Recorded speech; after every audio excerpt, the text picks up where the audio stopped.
All right, that was a clip from Spinal Tap. The End continues, and joining us now to talk more about the movies of the week is film critic Richard Crouse. Richard, always appreciate your time, and if I can pick up from our conversation from Friday as we talk about Spinal Tap, does this movie take it up to 11 for you?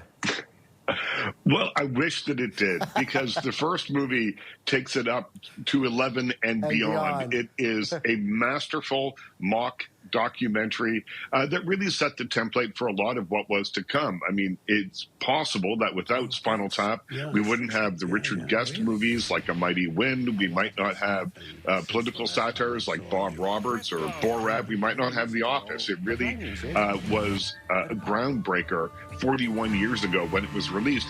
And it's hilarious, and it's given us catchphrases that we use to this day.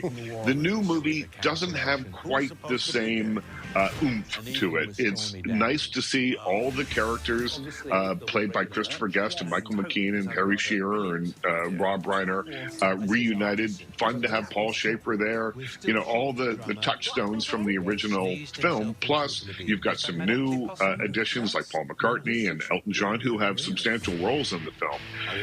But it didn't make me laugh out loud as much as it needed to. And there are some very funny moments, but it feels kind of like a cover version of Spinal Tap almost. So I gave the movie Spinal Tap: The End Continues 3 out of 5 stars, and it's in theaters right now.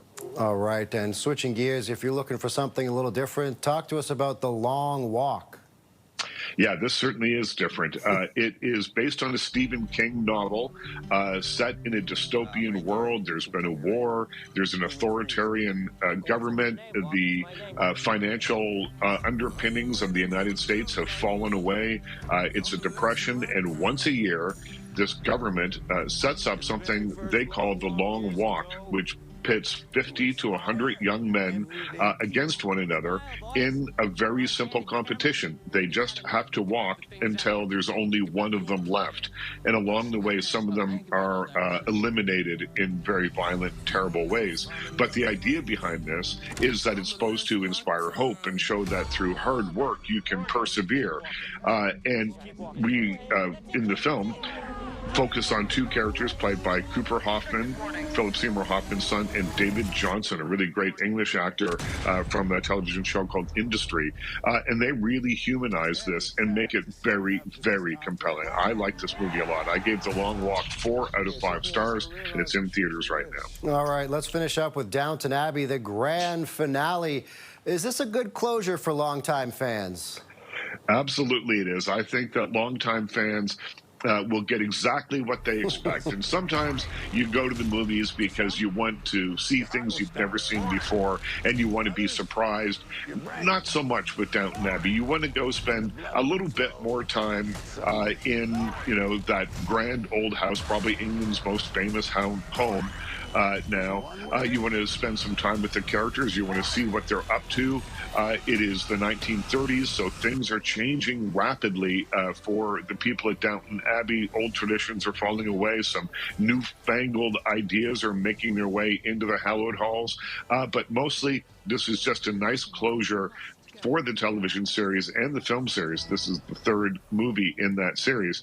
It puts a nice period on it, although I don't believe for a second that this is going to be the last film.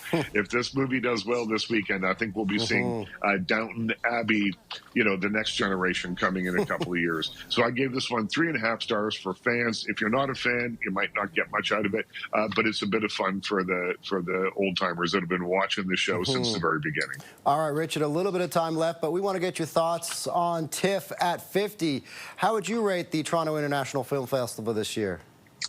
I think it was a great festival in terms of providing really cool moments that you can only get at a film festival. A lot of the movies we'll be able to see in theaters fairly soon, or they'll be on Netflix or Prime Video or whatever it might be. But I remember being there on the opening night for the John Candy film, and it was really touching to have John Candy's kids and his wife in the audience, and to experience this movie about their father and husband. With them there was really special. Really special to be at the Royal Alexandra Theatre for a film about the legendary 1972 production of Godspell that took place at that theater. They showed a documentary about the making of the film, and then afterwards, Eugene Levy and a few others, Victor Garber, came out on stage and sort of really remembered being there 53 years ago in a really touching way. So those are moments you can only get at a film festival, and that made it special for me. All right, film critic Richard Crouse, always appreciate your time. Thanks so much, Richard. Thanks for having me.